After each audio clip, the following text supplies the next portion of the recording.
la classe 40, on peut rappeler, c'est une association qui regroupe, qui gère la classe 40, donc qui gère et le calendrier de course, qui gère le règlement technique, ou là ce qu'on appelle la jauge, qui gère, c'est déjà pas mal. Donc quand on gère le calendrier de course, on gère le fait qu'il soit harmonieux, on gère les relations avec les organisateurs,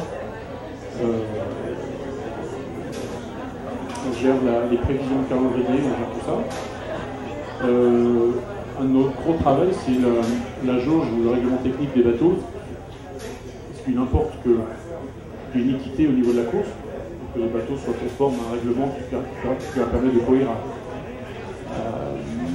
à un égal. Alors la jauge, la classe doit veiller à l'évolution de... comment on fait évoluer ce règlement, avec une espèce de double mission. Il faut que le règlement conduise à faire des bateaux qui soient attractifs, que les gens ont envie de faire des bateaux, et il faut que le règlement fasse en sorte que l'évolution soit mesurée, de façon à ce que les bateaux ne se dévoilent pas trop vite. Avec un investisseur qui va mettre de l'argent dans un classe 40, si la technologie évolue trop vite et que l'année prochaine ils sont plus bons, on n'aura pas joué notre rôle. L'idée c'est que les bateaux soient compétitifs 4 ans, 5 ans, 6 ans, et donc c'est à nous de gérer le règlement technique de façon à ce que l'évolution des bateaux soit non nulle, parce qu'on a toujours eu envie de progresser, mais suffisamment faible pour donner des bateaux qui ne vivent pas trop vite. Et ça c'est un travail, c'est un vrai défi ça. C'est un vrai défi. Et après, faire en sorte que l'association, c'est 120, 130 adhérents qui n'ont pas forcément tous les mêmes objectifs, les mêmes envies, les mêmes attentes. Il faut essayer d'harmoniser tout ça. C'est aussi de 130 adhérents qui proviennent de partout sur la planète. Oui, alors 85% d'Europe, 50% de France, 85% d'Europe. Ok. Et puis il y a quelques adhérents québécois, quelques adhérents au niveau des États-Unis, quelques adhérents en Amérique du Sud, on a un adhérent chinois, on en a en Nouvelle-Zélande. Un adhérent chinois? Oui, il est en train de faire il démarre bientôt un tour du monde en classe 40. Ah, c'est bien. Alors vous avez un grand rayonnement? On a un grand rayonnement, oui. Donc c'est tous ces gens-là, ces adhérents-là aussi, auxquels vous devez répondre. Oui, et puis il y a aussi, je voulais préciser, la classe 40 c'est aussi 2 salariés. Et donc le défi c'est aussi de faire en sorte que le modèle économique de l'association fonctionne, c'est-à-dire qu'on puisse payer nos salaires et qu'on puisse fonctionner. C'est bien. Maintenant je m'adresse aux gens du public. Est-ce que vous avez des questions pour François? C'est vrai? Vous avez de la misère à suivre ces questions-là. Est-ce qu'on a des questions pour les gens de la classe 40? Oui, Louis. Combien coûte un classe 40? Combien coûte un classe 40, François? Ça dépend de l'âge du classe 40. Construire un classe 40. Un prototype tout neuf?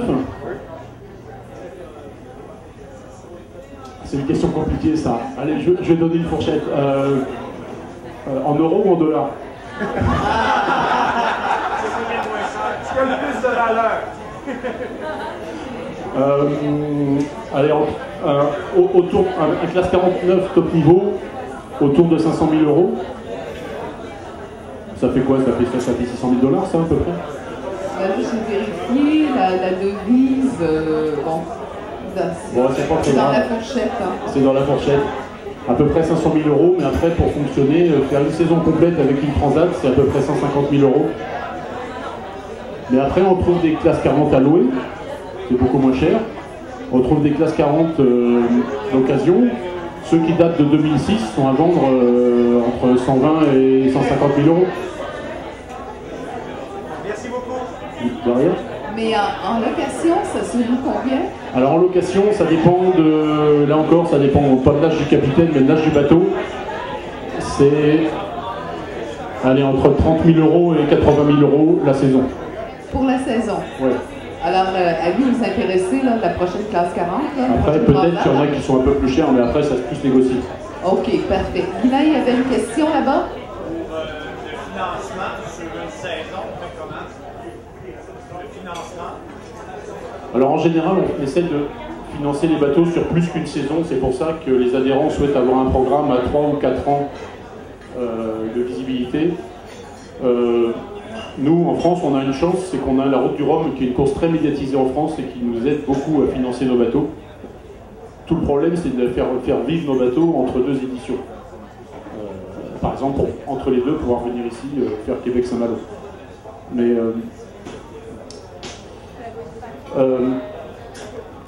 comment ça se finance, c'est soit on a des poches assez grandes, mais sinon avec le sponsoring, ben, c'est tout le défi. Si je connaissais la recette pour avoir un sponsor et ce qui allait le vendre, j'aimerais bien. En moyenne, c'est quoi personnel versus financement extérieur? Ah ben, dans mon cas personnel, c'est 95% de sponsoring, sinon je peux pas. Donc après, à moi de trouver quoi vendre. Alors, l'avantage du classe 40, mais c'est vrai pour toute la voile, ça, par rapport à d'autres sports, c'est qu'on peut emmener nos partenaires sur les bateaux, faire des tours sur les bateaux. Et ça, c'est très marquant, soit pour faire la dynamique d'équipe, la dynamique d'équipe au niveau des collaborateurs, mais aussi pour emmener ses clients, ses acheteurs, etc. Ça fait en général des expériences qui sont assez inoubliables. Alors en fait, vous absorbez une partie du budget publicitaire, vous devenez une plateforme pour ça fait partie du jeu, les employés, la formation. Il faut pas chercher à vendre que de l'affichage sur les bateaux, parce que ça, c'est pas forcément ça, on va pas faire la une des journaux télévisés. Mais par contre, il faut trouver d'autres axes de communication. Et dans cette catégorie de bateaux, tout ce qu'on va appeler la communication interne à l'entreprise, fédérer les équipes, ou sur un groupe qui a plusieurs sites, fédérer les différents sites autour d'un projet commun. Après, à chaque entreprise de s'approprier pour le faire vivre, par des concours internes, par des tas de choses internes, par des tas de trucs. Il y a plein de recettes. On avait une autre question ici. Peu importe l'architecture des bateaux, les modifications faites, est-ce que l'handicap demeure toujours le même pour chaque bateau dans la classe 40? Oui, absolument.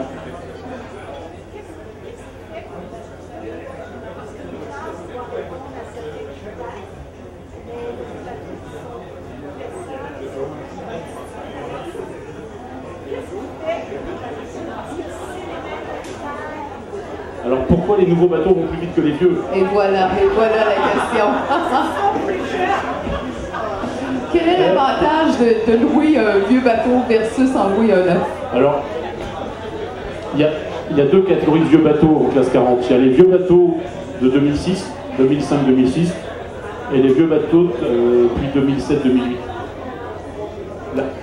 J'explique brièvement. En fait, la classe 40 s'est créée en 2005-2006. Donc quand les premiers bateaux concourus, c'était la Route du Rhum 2006, on partait d'une feuille blanche, donc il n'y avait aucune expérience. Donc tout a été fait un peu au flair. Et puis il a fallu que les constructeurs apprennent à les construire de façon optimisée. Donc ils n'étaient pas forcément tous au poids minimum, à la stabilité maximum, des tas de cris. Et il a fallu apprendre. Après la saison 2006, tout le monde a vu à peu près, appris plein de choses. Et il y a une nouvelle génération qui arrive en 2007 avec un gros gain de performance. Et après, ça s'est stabilisé. Après, on a de mieux en mieux construit les bateaux. C'est-à-dire qu'au début, ils étaient 200, 300 kg trop lourds ou 500 kg trop lourds. Maintenant, ils sont tous au poids optimum. Mais depuis 2007-2008 à peu près. Donc, un bateau qui a, en 2012, qui a 4 ans, il n'a pas forcément un écart de performance aussi important que ceux qui ont 2 ans de plus.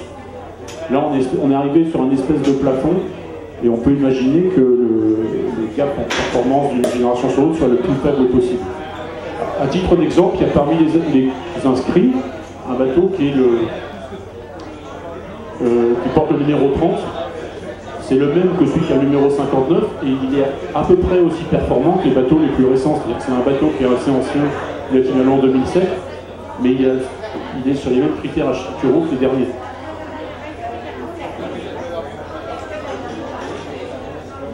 Après, il y a des petits détails qui changent. J'espère bien que le prochain que j'aurai sera un peu plus rapide que tout cela. On va prendre une dernière question ici.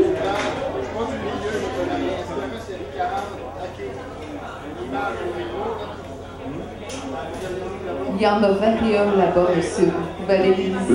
Le 104, hein, présentant, là, on tourne dans la tête. Alors, un classe 40, il fait 40 pieds de long, 12 mètres 19. Il fait maximum 4 mètres 50 de large. Il fait maximum 3 mètres de tirant d'eau. Il fait maximum le mât à 19 mètres au-dessus de la surface.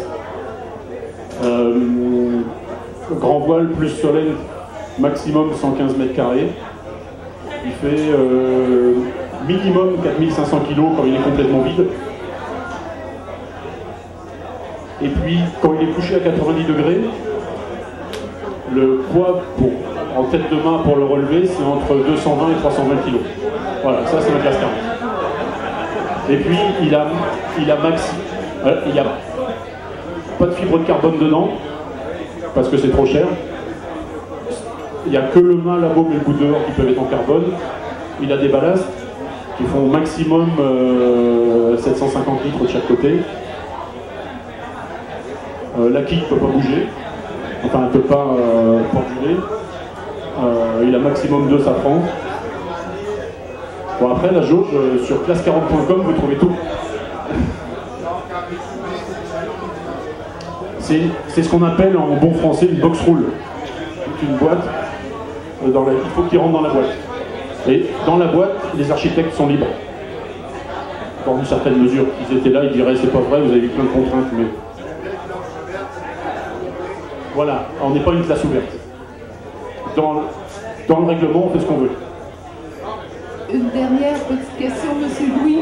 Monsieur Engoulevent, la question qui tue, comme on dit ailleurs, vos favoris pour la victoire en classe 40. Comme président, c'est pas facile.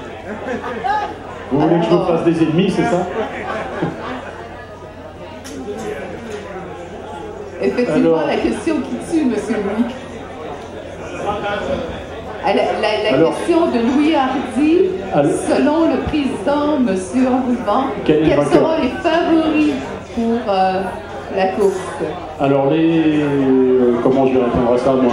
Il y a des bateaux qui ont le potentiel pour gagner.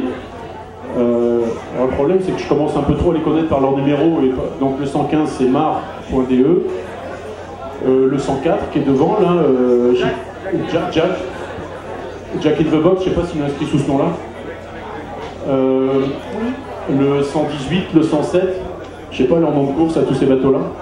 Mais moi, ce que je ferais à votre place pour satisfaire Louis, je donnerais les 21 numéros, puis attendra dans 10 jours.